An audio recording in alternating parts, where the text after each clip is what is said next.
Entonces, el día de hoy vamos a revisar entonces todos los huesos que corresponden al viscerocráneo que habíamos hablado en las dos últimas clases teóricas.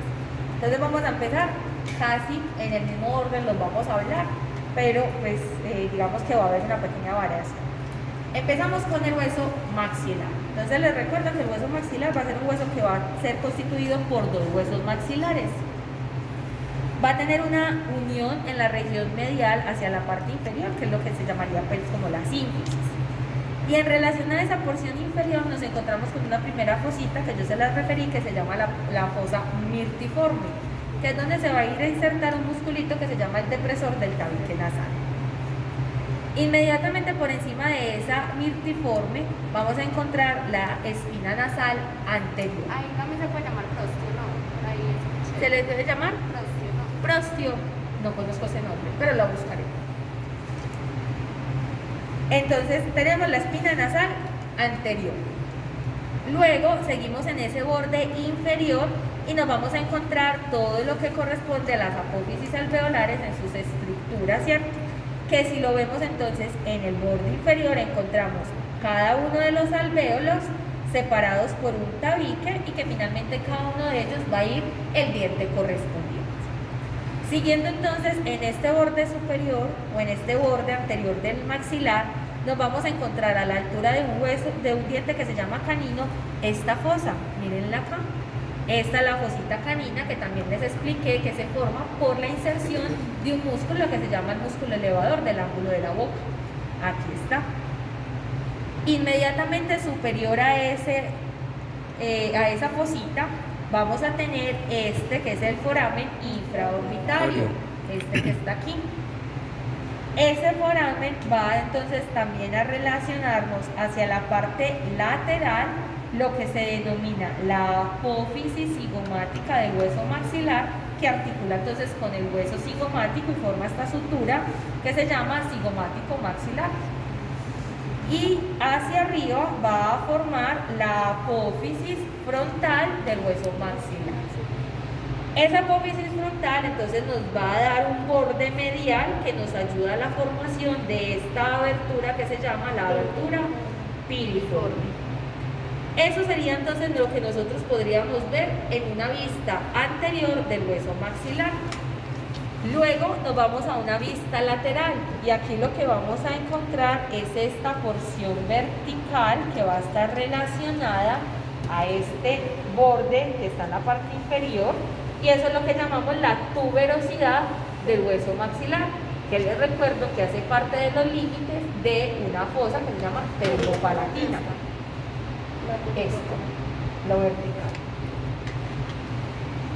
Y finalmente tendríamos la vista inferior de ese hueso maxilar, en el cual identificamos entonces estas dos estructuras cuadradas o cuadriláteras o rectangulares que corresponden a las apófisis palatinas del hueso maxilar.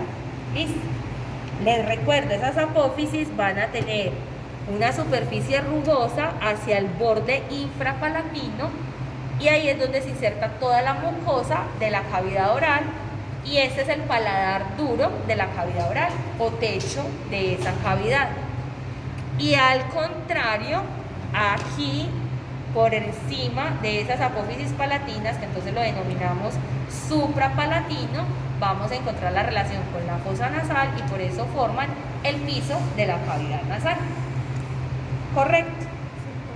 Recuerden entonces que esas apófisis palatinas se van a unir en su línea media, un borde medial, y hacia la parte anterior forman o se forma la estructura o el foramen, que es el foramen incisivo. ¿Listo? Ahí está.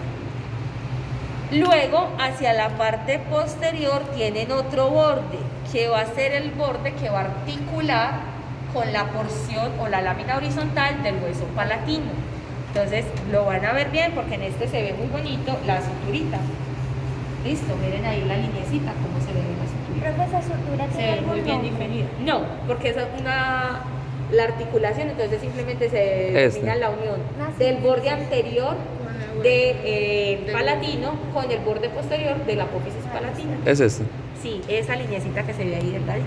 que incluso en la gran mayoría de huesos se pierde, pero aquí todavía se ve, ¿no? Ahí está. Ese sería entonces el hueso maxilar. Ya que estamos en esta posición, entonces vamos a hacer la relación con lo único que vamos a ver del hueso palatino. Entonces les recuerdo, el hueso palatino en su posición anatómica, cuando lo vemos de frente, se ve como una L. Una doble L. ¿Cierto? Si lo volteamos. Como una L. Cuando volteamos el cráneo 180 grados hacia abajo, la L queda invertida o queda como media T, si lo quieren llamar así. Y de esa manera nosotros podemos relacionar las láminas horizontales y las láminas verticales. Entonces, las láminas horizontales son estas dos que observamos aquí, que van a estar posterior a las apófisis palatinas del maxilar. Entonces es esta porcioncita y esta porcioncita, que incluso si ustedes miran con detenimiento en este cráneo, esta que es la derecha es más gruesa y esta que es la izquierda es más delgadita o más pequeña. Miren que esta se ve mucho más amplia y esta es mucho más pequeñita. Listo. En este se ve así. Ah, no, porque los huesos varían. Todo eso tiene variaciones. Listo, miren que este está más grueso, viene la cintura más acá, y miren que este está más atrás. Sí, pero ahí están fracturadas. Ahí todavía te falta un pedazo. Entonces, cuando se articulan las dos láminas horizontales, entonces ellas se unen en la parte medial, un hueso palatino con otro hueso palatino. Hacia anterior con las apófisis palatinas del maxilar. Y en esa relación anatómica que hace con las apófisis palatinas se va a formar o vamos a encontrar el foramen palatino mayor. Y a ese le hacíamos una relación anatómica. Cuando usted tiene el foramen, la lámina perpendicular forma un surco que se llama el surco del palatino mayor, para que todas las estructuras que van por ahí sigan ese recorrido, que fue lo que les dije que era lo que se iban a aprender. ¿Listo? Sí, ese lo vemos ahorita. Y hacia la parte posterior de ese foramen vamos a tener este otro que es el palatino menor, que ya también lo habíamos referenciado. Y finalmente en el borde posterior de los dos huesitos palatinos se forma esta saliente que se denomina la espina nasal posterior. ¿Listo? Estaba hablando todavía del hueso. ¿Listo? Espina nasal posterior. La espina nasal anterior es del maxilar. La espina nasal posterior es del palatino. ¿Listo? Hasta ahí claros. Del hueso palatino no vamos a ver absolutamente nada más en estos cráneos. Ahora nos vamos para el hueso cigomático. Entonces les recuerdo, el hueso cigomático es un hueso que va a estar o que va a tener como relación un cuerpito o una porción más gruesa, listo, porque no se le denomina cuerpo, sino que es para que lo entiendan un poco más. Entonces su porción gruesa va a tener una apófisis que se denomina apófisis piramidal, ¿de acuerdo? Sí. Realmente esa apófisis piramidal es para la articulación con el maxilar. Entonces uno pues tampoco la va a ver, simplemente aquí es reconocer la articulación. En su vista lateral encontramos este agujerito que está aquí. Este es el foramen cigomático facial. Cuando yo introduzco todo esto, miren lo que pasa. Ese foramen se comunica con la parte interna. Entonces resulta que este foramen de adentro hacia afuera es el que se denomina el cigomático orbital. Y este que está aquí sería un cigomático temporal. Eso es en este.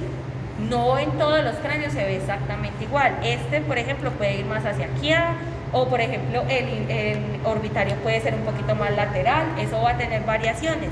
Entonces, el único foramen que yo sí les puedo preguntar es este, que se lo van a aprender, el cigomático facial. Es el único. Y luego tenemos que entonces ese hueso cigomático posee dos apófisis más. Una apófisis que es frontal y una apófisis que es temporal. Con la apófisis frontal entonces nos vamos a obtener lo que ya denominamos la porción horizontal, que nos va a ayudar a formar la cavidad orbitaria. Y con la apófisis temporal vamos a formar el arco cigomático. Este arco nos va a limitar hacia arriba una cosa que se llama temporal y hacia abajo una cosa que se llama infratemporal. Y lo único adicional que les voy a mostrar es que observen aquí la sutura en la que articula el hueso cigomático con el ala mayor del esfenoides. Listo, ahí está la línea o el borde que yo se lo mencioné en la clase.